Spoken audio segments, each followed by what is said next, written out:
이번에 강의하게 될 제42 충하장이라고 하는 것은 바로 충이라 하는 것은 가운데 중자의 뜻을 가지고 있으며 화는 조화를 이룬다라는 뜻을 가지고 있습니다. 이렇게 보면 충하라는 말은 가운데 중자와 화하라자로 중하의 뜻이 나온 것입니다. 원래 이 충자는 비일충자 뜻도 가지고 있지만 여기에서는 가운데 중자의 뜻을 가지고 충하의 충자를 해석하고 있는 것입니다. 이와 같이 천지의 중하의 기운에 의하여 만물이 발생한다라고 하는 노자의 만물 창조론을 말해주고 있는 부분이 제42장 충하장이라고 말하고 있는 것입니다. 그러면 다시 원문에서 보시면 이 충하라고 하는 것은 충기 이화의 충자와 화자를 뽑아서 충하장을 만든 것입니다. 자, 이 충하라고 하는 일종의 이 중하의 기운이라고 하는 것이 어떻게 만들어지느냐? 도 생일이요. 도라고 하는 것은 하나를 낳게 되고 라고 해서 도에 의해서 이 태극이라고 하는 이치가 하나 나오게 되면 그 다음에는 뭐가 나오느냐? 바로 태극이라는 이 이치는 두 가지를 만들어내면 여기에서 음양이 만들어지는 것입니다. 그래서 앞서에도 말씀드렸듯이 태극이 동이 생양하고 태극이 동하면 양을 낳게 되고 양극 부동이라 양을 낳게 되고 양이 다하면 음이 발생하고 또 이렇게 해서 음양이라고 하는 것이 나오게 되는 것입니다. 음양이라고 하는 것에 의해서 다시 여기에는 천지인이라고 하는 천지인이 만들어지면서 바로 우주와 하늘 위로는 하늘, 아래로는 땅, 그리고 그 중간에 사람이 살게 되는 것입니다. 자, 이렇게 해서 삼재가 이루어지면 이 삼재에 의해서 모든 만물들이 발생하게 되면서 하늘과 땅 위에 모든 것들이 가득 차게 된다라고 말하는 것입니다. 자, 그러는데 천지인에 의해서 만물이 발생하는데 만물들이라는 것이 어떻게 하고 발생하느냐? 자, 이게 만물의 생성론인데 만물이 어떻게 해서 생성되고 있는가? 부음이 포양하여 만물들이 음기를 짐고 양을 안고서 바로 이 음양의 기운을 지니고서 바로 이 부음포양이라고 하는 데가 뭔 뜻이 들어가 있냐면 음양이 교합하다의 뜻을 가지고 있는 것입니다. 바로 음양의 교합의 관계를 부와 포로 쓴 것입니다. 만물들이 음양의 교합에 의해서 음이라고 하는 이 부드러운 것과 고요한 것도 되고 양이라고 하는 이 강한 것들이 강하고 유한 것들이 교합하면 거기에서 뭐가 나오냐 하면 중성자가 나온다라고 생각을 한 것입니다. 바로 여기에서 말하는 중성이라고 하는 것이 충기라고 봤던 것입니다. 바로 이 부분이 만물이 이렇게 음양이 교합한 데에서 음양이 교합하면 1차적으로 음양이 교합하면 교합에서 나오는 것이 충기가 나온다라고 생각했던 것입니다. 이와 같이 음도 양도 아닌 교합체의 중성이 나오면 중성을 가지고 뭐가 이루어지느냐? 화가 되느니라. 이 말은 서로의 이 중성의 조화가 이루어진다라고 말한 것입니다. 이렇게 해서 모든 만물이 음양교합에 의하여 중성의 조화로 형성된 것이 만물체다. 이렇게 노자는 만물 생성론을 제시하고 있는 것입니다. 자, 인지소원은 이 도라고 하는 것은 이렇게 만들어지는데 우리는 어떻게 해서 이 도를 가지고 살아갈 것인가? 인지소원은 이 말은 모든 사람들이 싫어한 것은 고가 불고기라는 것은 앞서에도 해석해 드렸듯이 고자도 작다라는 뜻이고 과자도 과인이라고 해서 과덕지인, 불고기라는 곡자는 저번에도 말씀드린 것처럼 선하지 못한 사람. 바로 이러한 말들은 다 사람이 싫어하는 것인데 왕공이 이칭이라. 그런데 왕이나 높은 벼슬에 있는 사람들이 오히려 고가불곡으로 자신의 호칭을 삼아서 자기를 말할 때에 과인이, 불곡이, 못난 죄가 이렇게 자신의 호칭으로 삼고 있더라. 자, 그렇다면 이게 무슨 의미를 갖게 되느냐?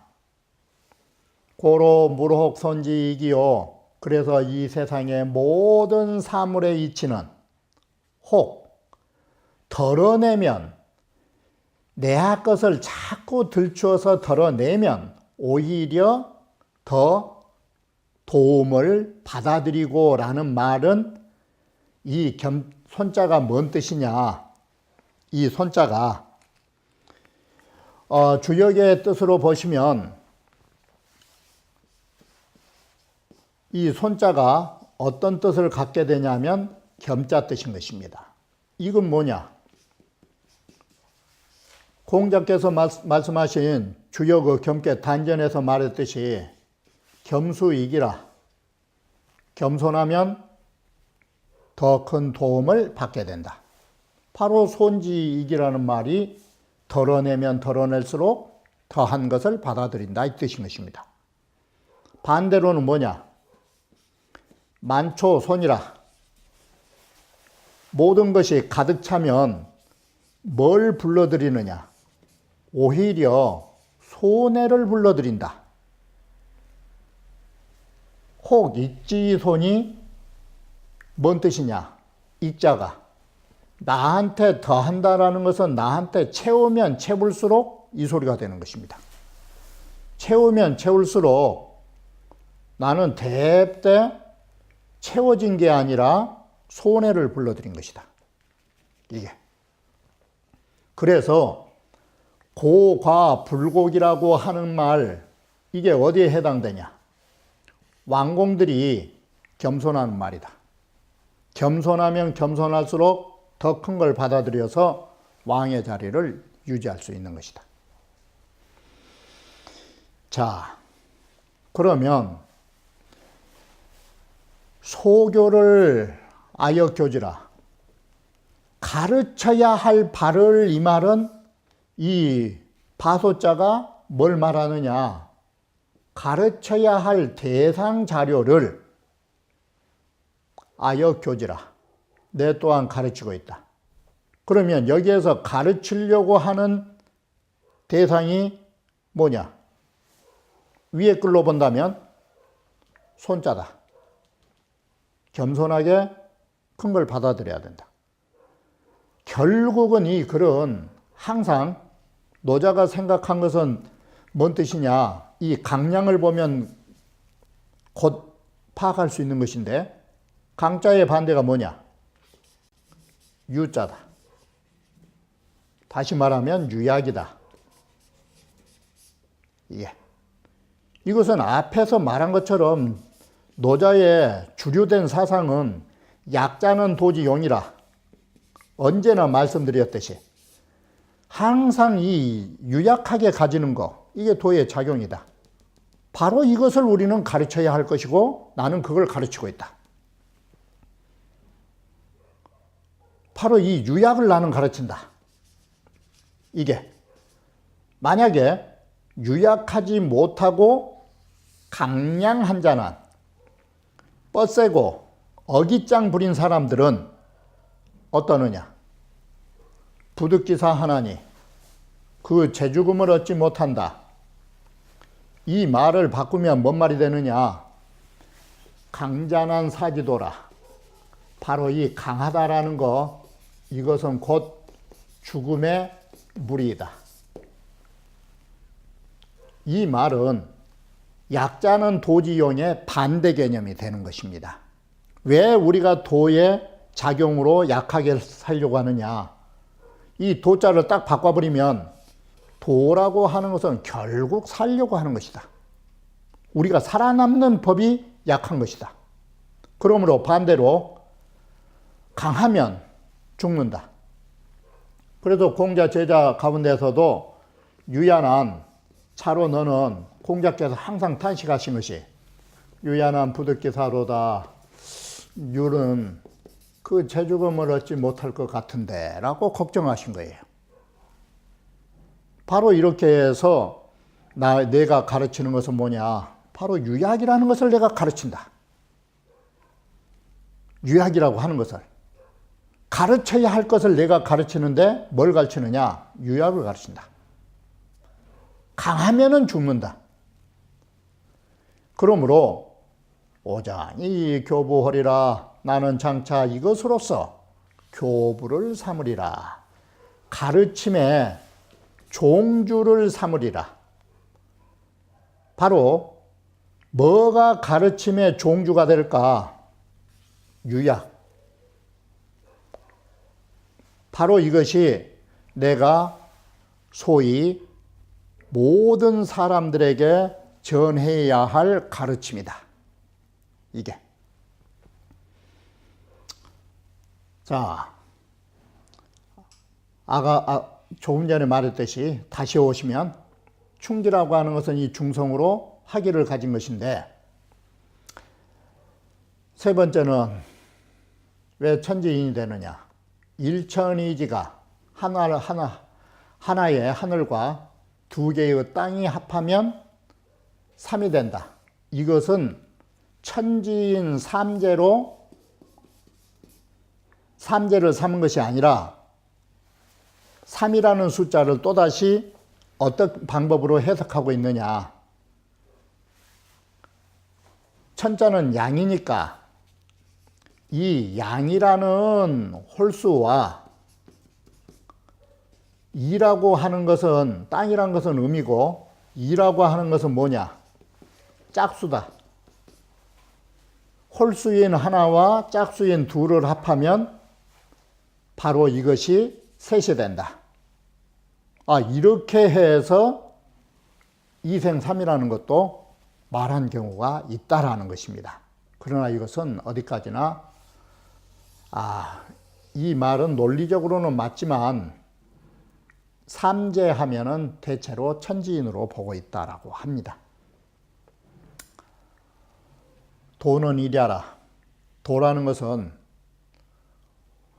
앞에서도 말씀드렸듯이 석지득일자라. 태고적에 하나의 소식을 얻었다라고 하는 한일자가 도를 말한다. 이게. 도는 하나고, 하나는 뭐냐? 일기하라. 하나의 기운이다. 이것은 도가에서 생각하는 한일자는 일기를 말한다라고 한 것입니다. 장자가 말하기를 일지소기에 하나라는 것이 일어날 적에 이 말은 하나라는 이 말, 일기라는 말을 뭘로 보면 쉽냐면 도가에서는 일온지기, 하나의 온기가 일어나면 유일이 미영이라 하나라고 하는 것은 있지만 나타나지 않는다라고 하면 도가에서 말하는 일기는 대체로 유가에서 말하는 것하고 논리 개념이 다른 것입니다. 도가에서 말하는 이 일기, 바꿔 말하면 일온지기, 하나의 근원이 되는 기운, 이걸 도가에서는 대체로 태극으로 해석하고 있는 것입니다. 그래서 음양이 아니고 이 기자는 음양의 상대 개념이 아니고 태극이기 때문에 아직 나타나지 않고 보이지 않는 세계라고 말한 것입니다. 교부는 뭐냐? 이게 목탁으로 삼는다라고 해서 공자의 논어에서 바로 이 목탁이라고 하는 것이 두 가지 뜻이 있는데, 하나는 유랑의 뜻, 이곳저곳을 돌아다니면서 목탁을 치면서 사람을 바로 가르친다라는 거. 여기에처럼 하나의 목탁이라고 하는 것이 모든 사람을 일깨워주는 소위 경중적 의미, 많은 사람을 경계시켜주는 가르침의 의미, 이게 목탁이라고 하는 것입니다. 그래서 여기에서는 무슨 뜻으로 말하고 있느냐? 여기에서 말하고자 하는 것은 노자의 글은 항상 생각하고 있는 것이 도의 작용은 유약한 것입니다. 그래서 여기에 고, 과, 불, 곡이 거듭 이곳에서 나타나게 된 것입니다. 바로 이러한 현상들은 노자의 일관된 사고를 갖고 있는 것입니다. 바로 여기에서 또다시 노자는 분명히 말하는 것이 소교, 가르쳐야 할 대상이 무엇일까? 이렇게 해서 음양에 의해서 만물이 창조되는데, 이 창조되는 가운데에서 사람이 살아갈 적에 가르쳐야 할 대상이 무엇일까? 내가 그걸 가르쳐야겠는데 가르침의 종지를 뭘로 삼을까? 이것을 노자는 항상 유약을 잡아놓은 것입니다. 우리가 유약해서 겸손하면 겸손할수록 더 큰 것을 받아들이고, 반대로 강한 자 죽는다라는 말이 뭔 소리냐? 윗글로 보면 ik지손이라, 더 하려고 하면 손해를 본다가 더 하려고 강한 자는 오히려 부득기사, 재죽음을 얻지 못하고 죽게 되는 것이다. 그게 손이다. 노자는 이와 같이 생각이 분명한 것입니다. 부드럽다라는 거, 약하다라는 거, 이게 삶의 도구, 강하다라는 거, 이게 죽음의 길이다. 바로 노자의 머릿속에는 이러한 구조가 전제되어 있는 것입니다. 그래서 여기에서도 강량자 부득기사가 나온 것이고, 강량자라고 하는 것은 방금 앞에서 말하는 나의 것을 덜어낸 자가 아니라 나에게 더 하려고 적극적인 자, 탐욕을 부린 자, 이러한 것을 ik지자라고 말한 것입니다. 나에게 더 하려는 자. 그래서 더 한다라는 소개가 겸손하지 않는 것이 들어있지만 그 속뜻은 뭘 갖고 있느냐? 강한 자라는 뜻이 되는 것입니다. 강해서 나에게 더 움켜쥐고 더 가지려고 하는 자, 그것은 죽는다가 손해를 본다, 이렇게 된 것입니다. 그러면 이와 같이 노자의 이 충하장이라고 하는 거 바로 모든 중성과 화기를 가진다라는 거 결국은 뭐냐? 겸손하게 우리가 받아들일 수 있는 유약이라는 두 글자 여기로 귀결되는 것입니다. 바로 이처럼 우리가 노자를 배우면서 너무나 지나치게 사람이 무기력하게 사는 것도 잘못된 것이지만 너무나 지나치게 탐욕스러운 행동으로 절제가 없이 우리가 과도한 행위를 한다면 그것이 곧 좋지 못한 일이라고 이와 같이 평범하게 이해할 수도 있는 것입니다. 그래서 우리 속담에 모난 돌 정 맞는다고 우리는 이런 점에 다시 한번 겸허하게 자신을 돌아보면서 살았으면 하는 것입니다. 그러면 다음 강좌에서 다시 말씀드리기로 하겠습니다.